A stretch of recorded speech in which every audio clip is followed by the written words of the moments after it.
See siin on Hiina Rahvavabariik.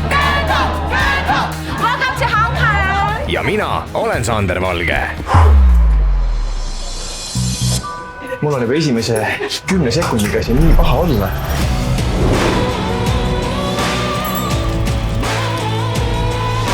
Paar kuud tagasi haarasin oma seljakoti koos kaameraga ning lendasin paberi ja püssirohu leiutajate maale. Ossa pagan ja paremalt poolt keegi tuleb. No. Seda ikka selleks, et näha, kuidas siis Punase Draakoni maal tegelikult elatakse.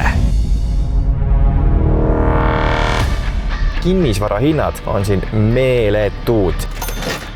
Ebareaalselt kõrge kinnisvara hind paneb inimesed elama ikka pöörastes tingimustes. 1 ruutmeetri hind algab 10 000 eurost. And this one is technically like 5,000 to 6,000. You can guess the range. Ja kuidas magatakse? Väga lihtne. Siin on puur, allkorrusel magab 2 inimest, üleval magab 2 inimest. 4 inimest ja 7 ruutmeetrit elupinda, võt, see on haige. We cannot do any action so far until we got the land to build the accommodation for settling the people.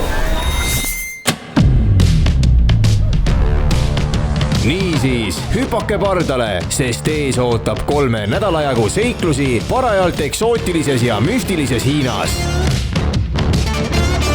Kus on veterinaar- ja toiduameti silmad? Ma küsin, kus on teie silmad?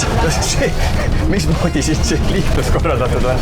See on ikkagi mingisugune tase number 2. $35 eest saad osta endale abikaasa. Uhiuus reisiseiklus Sander Valge Hiinas alustab juba jaanuaris 2025.